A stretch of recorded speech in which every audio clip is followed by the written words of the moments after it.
तुम आईपीएस से मिलने गए, आधे घंटे बाहर बैठे हो, अब तुम कुछ कर नहीं सकते, बाहर 10-12 दरोगा बैठे हुए हैं। फिर तुम अंदर गए, फिर वो तुम्हारी तरफ देख नहीं रहा है, नीचे कुछ लिख रहा है ऐसे ही, और फिर वो लिखते लिखते ही पूछ रहा है, मिस्टर पाटिल अब बोलो।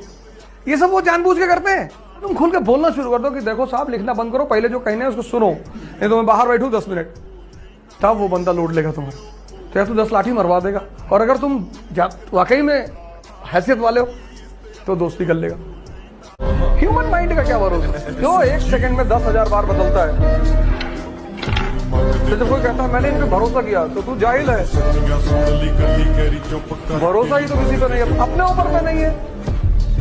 तुम सन्यासी हो जाओ, पूरी दुनिया तुमको प्यार करने लगी, और ना हो पाए तो एक बार ट्राई करके देख। नफरत हमेशा तुम्हारी योग्यता से होती, नफरत व्यक्ति से कभी नहीं होती। ये नफरत का सिद्धांत है। इसलिए जब भी तुम नफरत किए जाते हो तो इसका मतलब तुम बहुत योग्य आदमी हो, कि तुम थोड़ी सी योग्यता दिखाते हो, समाज तुम पे अटैक करना शुरू कर देता। अच्छा मुझे देखो, मैंने लिटरली किसी का क्या बिगाड़ा है? कुछ बिगाड़ा है? जब बिगाड़ रहे थे तब कोई कुछ कह नहीं रहा था। मजेदार बात ये है कि जब बिगाड़ रहे थे तब कोई कुछ नहीं कह रहा था। अब नहीं बिगाड़ रहे हैं तो लोग पीछे पड़े, जब फिर बिगाड़ेंगे। इसीलिए सोसाइटी में कोई क्रिमिनल जानबूझ के नहीं बनता। इंडियन सोसाइटी में परेशान हो जाता है ना इनोसेंट आदमी। अब गांधी जी को जिस आदमी ने ट्रेन से बाहर फेंका था, अगर गांधी जी उससे लड़ते, खत्म हो जाते गांधी जी। छोला भटूरा दुकान खोले होते। गांधी जी किससे लड़ गए? ब्रिटिश साम्राज्य से।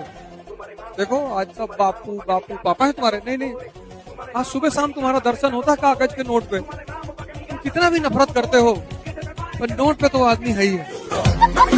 मंगोल, इला खान मंगोल इसके समय का शासक था। उसके दूत इसके दरबार में आए, मंगोलों के एम्बेसडर इसके दरबार में आए, बैठा हुआ था चुपचाप शांति से। इसके पीछे 10,000 लोग तलवार लेके चलते थे, ब्लैक्स बॉडीगार्ड्स। तो एम्बेसडरों ने पूछा कि ये कौन है? बोले ये सिक्योरिटी गार्ड्स हैं। तो उन लोगों ने अपने राजा को लिखा कि इसके 10,000 से बॉडीगार्ड हैं। तो सोचो सेना कितनी बड़ी होगी, सेना थी ही नहीं।